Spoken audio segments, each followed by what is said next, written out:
લીખાળા ગામના ખેડૂતની આત્મહત્યાના કેસમાં હની ટ્રેપ કાંડમાં જોડાયેલા હોવાનું પોલીસ તપાસમાં સામે આવ્યું। અમરેલી જિલ્લાના સાવરકુંડલાના લીખાળા ગામમાં ખેડૂતની આત્મહત્યાના મામલે ચોંકાવનારો ખુલાસો સામે આવ્યો છે। શરૂઆતમાં સામાન્ય આત્મહત્યાનો કેસ માનવામાં આવતો આ બનાવ હવે કથિત હની ટ્રેપ કાંડ સાથે જોડાયેલા હોવાનું પોલીસ તપાસમાં સામે આવ્યું છે। મૃતક ખેડૂતના પરિવારની ફરિયાદના આધારે પોલીસે એક યુવતી સહિત 5 લોકો સામે ગુનો નોંધી વધુ તપાસ શરૂ કરી છે। અમરેલી જિલ્લાના સાવરકુંડલા તાલુકાના લીખાળા ગામના ખેડૂત હિંમત સુહાગિયાએ 23 જૂને પોતાની વાડીમાં વૃક્ષની ડાળે ગળે ફાંસો ખાઈ આત્મહત્યા કરી હતી। ઘટનાના પગલે પોલીસે અકસ્માત મોતનો ગુનો નોંધી તપાસ શરૂ કરી હતી। જો કે પરિવારજનોએ આ આત્મહત્યા પાછળ કોઈ ષડયંત્ર હોવાની શંકા હતી। તપાસ દરમિયાન મૃતકના પુત્રે પોલીસને જાણ કરી હતી કે તેમના પિતા હિના નામની એક મહિલાના સંપર્કમાં આવ્યા હતા અને કથિત રીતે હની ટ્રેપમાં ફસાયા હતા। પરિવારના આક્ષેપ મુજબ મહિલાએ અને તેના સગરીતોએ ખેડૂત પાસેથી 3 લાખ રૂપિયાની માંગણી કરી હતી। મારા પિતાજીને હની ટ્રેપમાં ફસાવી પૈસાની માંગણી કરવામાં આવી હતી। સતત માનસિક ત્રાસના કારણે તેમણે આત્મહત્યા કરી છે। સરકાર અને પોલીસ આવા લોકો સામે કડક કાર્યવાહી કરે તેવી ફરિયાદી માંગી રહ્યા છે। પરેશ હિંમતભાઈ સુહાગિયા મારું નામ છે। હું સુરત રહું છું અને મારા પિતાજી હિંમતભાઈ હિંમતભાઈ માવજીભાઈ સુહાગિયા એ અહીંયા લીખાળા ગામે રહે છે અને એ લોકો અમારી ખેતી છે, ખેતીવાડીનું ખેતી કામ કરીને ઘરનું ગુજરાન ચલાવતા હતા અહીંયા। તો અમારા ગામના 2 લોકો છે જે 5 આરોપી છે ટોટલ, એમાં 2 અમારા ગામના છે।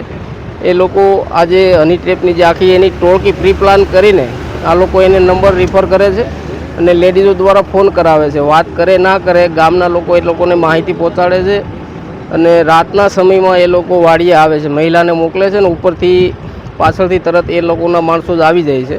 ખોટી પોલીસની ઓળખ બતાવીને એ લોકો આ રીતના પૈસાના તોડ કરીને પોતાના આયોજનપૂર્વક કાવતરાઓ રચીને પૈસા પડાવવાનું કામ કરે છે।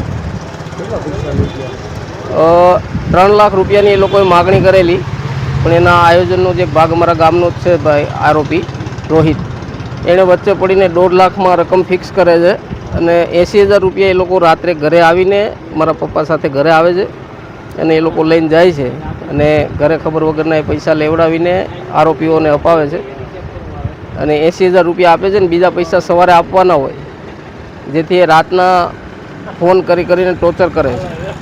એની કોલ હિસ્ટ્રી અમને ફોનમાં મળી છે, તો જેના લીધે અમારા પિતાજીએ ટ્રેસમાં આવીને આ અંતિમ પગલું ભરેલું। પરિવારના જણાવ્યા અનુસાર 1.5 લાખ રૂપિયામાં સમાધાન નક્કી કરવામાં આવ્યા હતું, જેમાંથી આશરે 80,000 રૂપિયા મૃતકે રાત્રે આરોપીને આપ્યા હતા અને બાકીની રકમ સવારે આપવાની વાત થઈ હતી। સતત માનસિક દબાણ અને હેરાનગતિના કારણે ખેડૂતે આ અંતિમ પગલું ભર્યું હોવાનો પરિવારોનો આરોપ છે।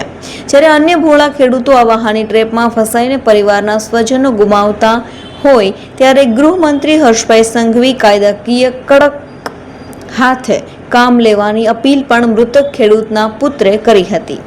ત્યારે પોલીસે સમગ્ર મામલો ઊંડાણપૂર્વક તપાસ હાથ ધરતા આત્મહત્યા પાછળ હની ટ્રેપનો એંગલ સામે આવ્યો છે।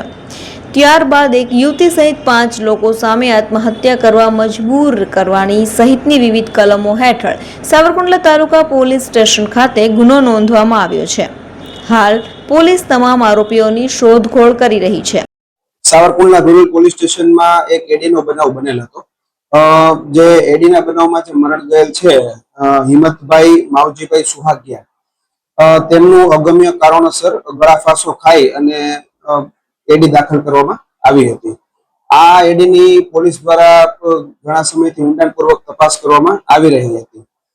જ્યારે આની તપાસ કરવામાં આવી ત્યારે પોલીસને એવું જાણવા મળેલ કે આ જે ગળા ફાંસો તેમણે ખાધો છે એ હની ટ્રેપના શિકારમાં રહી અને દુષ્પ્રેરણના કારણે પોતાનું મૃત્યુ નિપજાવેલું હોય તેવું અમને જણાય આવેલું હતું। જ્યારે ઊંડાણપૂર્વક તપાસમાં અમને એવી ખબર પડી કે જે દિવસે તેમના દ્વારા ગળા ફાંસો ખાવામાં આવ્યો હતો એ દિવસે તેમની વાડીએ ત્યાં આગળ રાતે 5 વ્યક્તિઓ આવેલા હતા અને એ જે 5 વ્યક્તિઓ છે તેમાં કોઈ હિના નામની મહિલા છે, એ બે અજાણ્યા ઈસમોને લઈને ત્યાં આગળ 3 લાખની માંગણી તેમને કરેલી હતી આ કામના મરણ જનાર પાસે.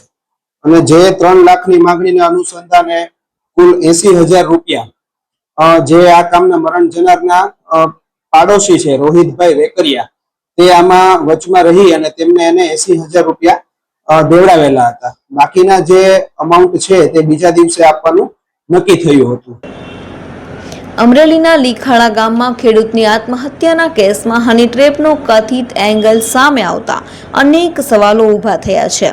હાલ પોલીસે 5 આરોપીઓ સામે ગુના નોંધી તપાસ તેજ કરી છે અને આરોપીઓને ઝડપી લેવા માટે કાર્યવાહી હાથ ધરી છે.